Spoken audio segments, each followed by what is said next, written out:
Welcome to this week's edition of the Commissioner's Corner.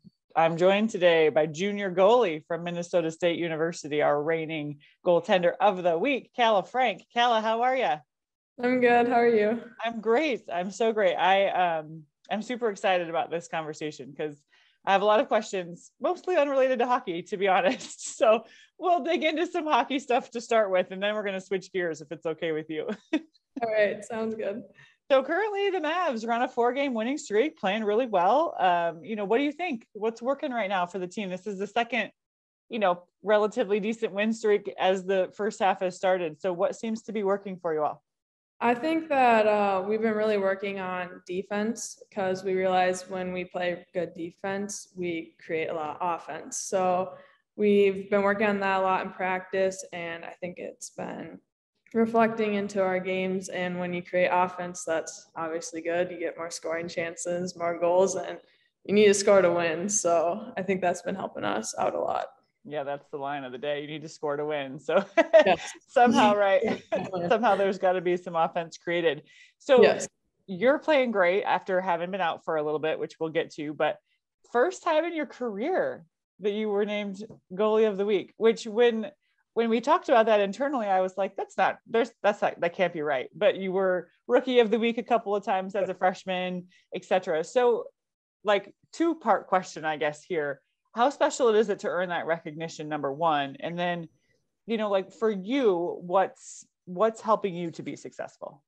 It's a great honor, honestly, especially coming from arguably the best conference in the country. So it was really exciting to get that award. And then I think I've been really focusing more mentally on the game. So getting more dialed in for games and really focusing on the puck. I've seen the puck well, but I can't take all the credit. My team has been playing great defense. So, I got to give a lot of the credit to them for helping me out.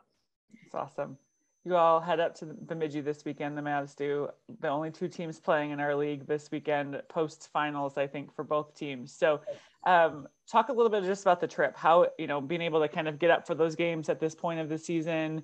And what do you think maybe it's going to take to come away from Bemidji with a couple of wins? I think we're going to have to keep our confidence level high. Right now, we're all very confident in our game, and it's reflecting we're doing well. So just keep that going. If you're having fun, you're going to play well. So keep having fun, keep having that confidence, and I think it'll work out for us. Awesome. So we're going to totally switch gears now, and we're going to go in 3 different directions. So hope everybody's ready. I want to go back to, I think it was actually the weekend before Thanksgiving break, and the Mavericks were headed out to Columbus to play Ohio State. When some obviously, semi unprecedented, interesting times came up, and probably one of the most unusual and in some ways inspiring stories of the first half of the season came with Avery stepping in to play goal. For those who don't know, Avery Stillwell came in from the tennis team at Minnesota State the week before due to some injuries amongst the goalies, and ended up having to start in Columbus against the number 2 team in the country. And so I'm just so curious from your perspective, Calla, as somebody who obviously I think was really hoping to play, and then that didn't happen. And then you're switching gears to trying to support Avery and help Avery and teach Avery or whatever. What was that whole experience like for you? I honestly didn't get to see her too much because I was in the training room because I was concussed. So I was on the ice with her, which that kind of sucked. And then I didn't really get to see her because the injured people didn't get to travel to Ohio. So she's kind of out there on her own. So I kind of felt bad. I'm I don't know how to contact her or anything, but I really think our team stepped up, made her feel welcomed and just helped her and showed her the ropes and stuff. And after the games, I found her on Instagram, hey, great job. It's really difficult to come in, think you're done with hockey. And then next thing you know, you're playing a Division I game against the number 1 team in the nation. So I think she did phenomenal. I could never be being in her shoes. That's crazy. I think she did great. Yeah, I think what I've told several people is how proud I was of the rest of your team, right? Mm-hmm. Obviously Avery stepped in and did her part, but the team had to step up and support her and play well and rise to that challenge. were you a part of any of those, you know, kind of conversations before the team left, and sort of maybe what was everyone saying? How was everyone sort of getting, you know, each other ready to go into battle in that sense? I think everyone was more like focusing mentally, like, all right, so what do we need to do? Like I had a few of my teammates be like, we're gonna block as many shots as possible, and just like getting like amped up and excited to like just go out there and like play their hardest. So Avery's still on the roster, right? Yes. She's backing you up now. So now that you've had a chance to be on the ice with her a little bit and see her work, how nice is it for you to have her now as a backup and being there to support you? It's great because before we were down to not too many goalies, so it was kind of tough in practice. Sometimes one goalie, sometimes there weren't any at all. So like having another goalie on the ice is really nice, and she's a great person. So like just having her to like talk to on the ice, like, hey, nice save, like just back and forth like that. It's really great. It's awesome. It changes the dynamic when there's more than one of you, and certainly you can feed off of each other. So before we started recording, and what we were talking about as we tried to schedule this week is your schedule.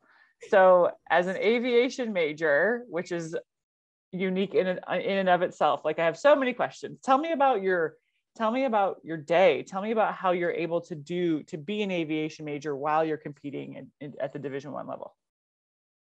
Don't procrastinate. That definitely don't procrastinate, because you will fall behind so quickly. But I go to hockey about 8 to 12 roughly every day, and then I'm off to the airport from 2 to sometimes like 11 o'clock at night.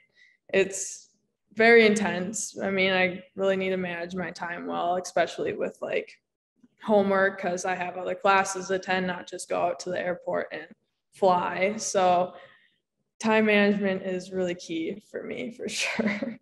So like, how are you at the airport every day? I try to be there about 2-3 times a week, roughly.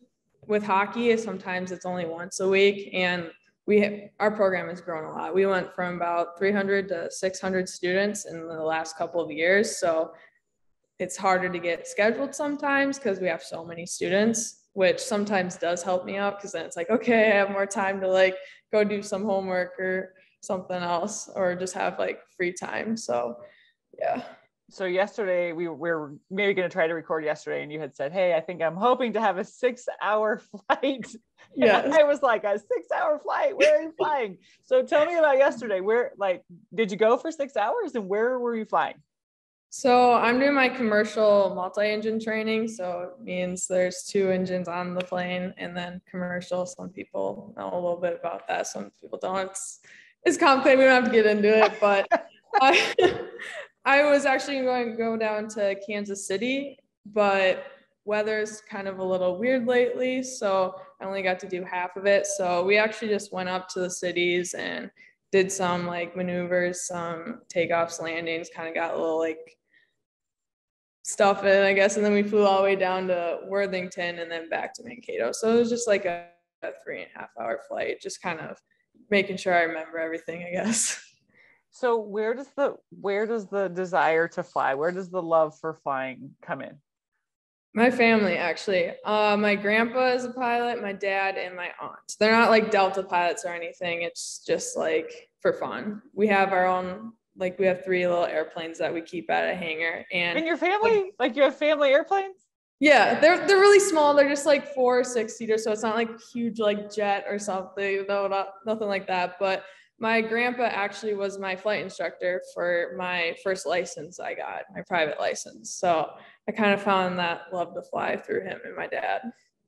That is so cool. So yeah, like long term, do you want to be a Delta pilot? Like what when you get your degree and you're done, like what does that look like for you? Well, probably flight instruct for a little bit, because I have to gain enough hours to go to the airlines, and I don't know which route I'm going to go. There's a bunch of different routes you can go. Like you can go fly cargo, like business flying, or airlines such as like Delta.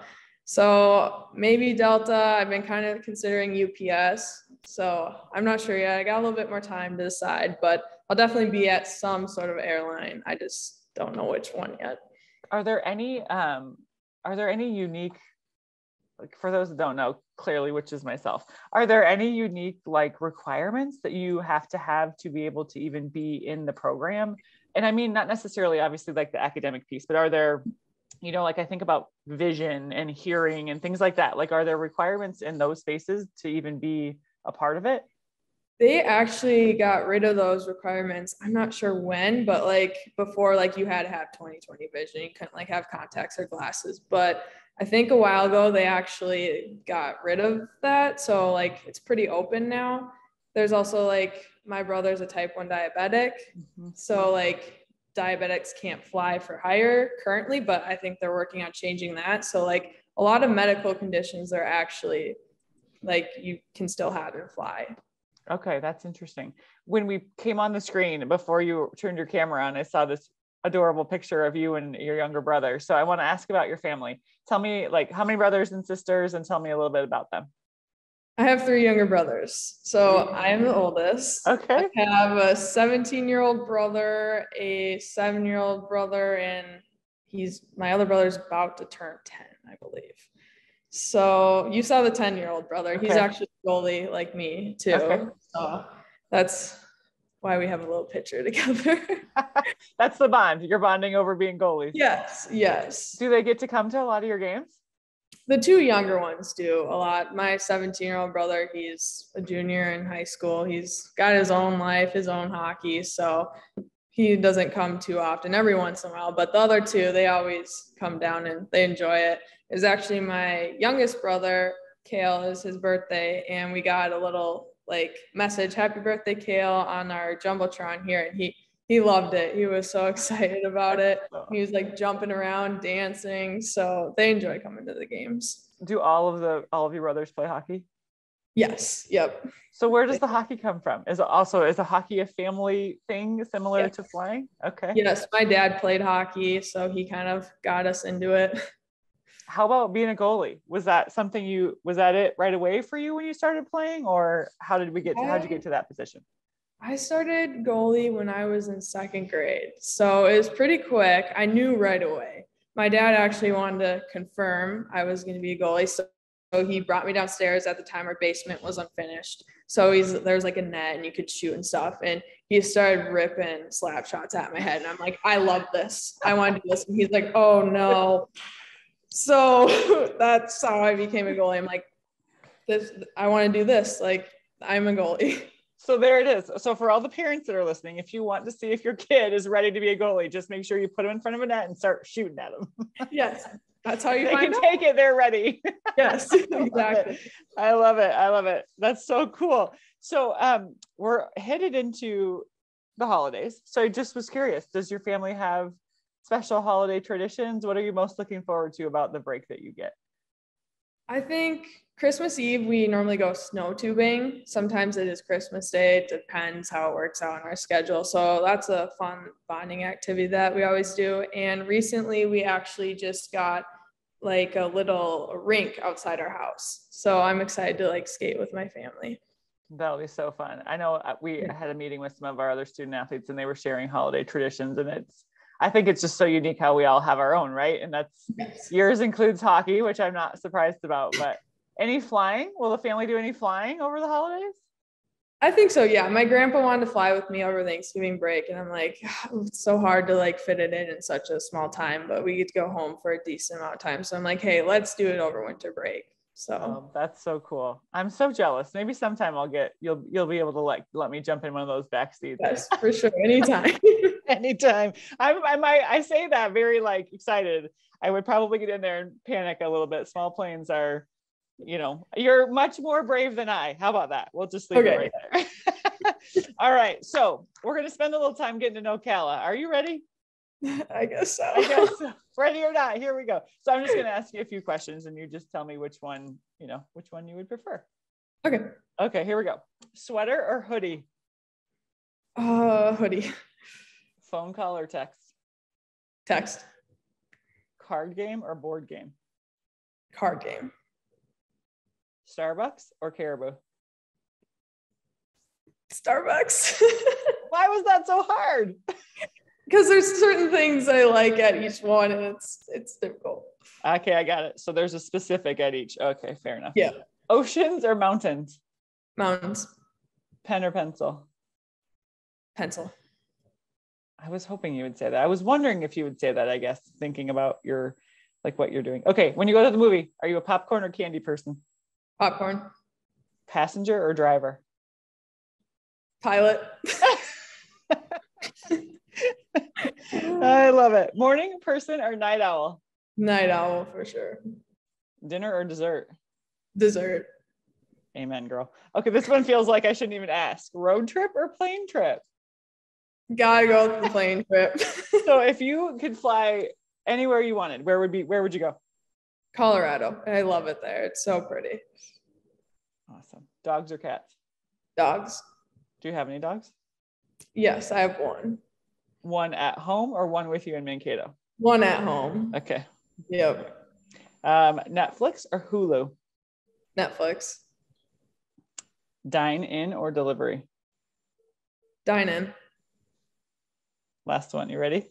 Yep. What's one word that you would use to describe yourself as a hockey player? Oh,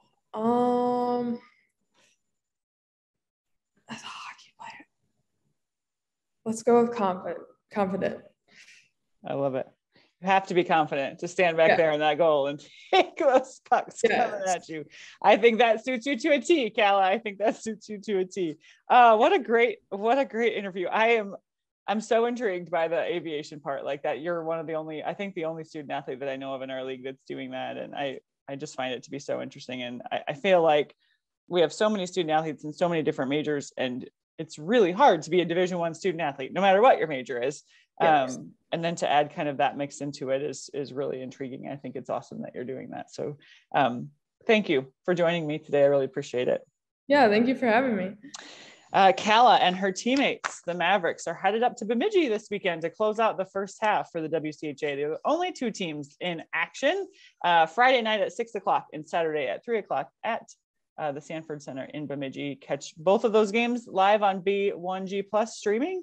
And for all other WCHA news, always be sure to check us out on WCHA.com or any of our social media channels. Thanks again, Calla. Thank you.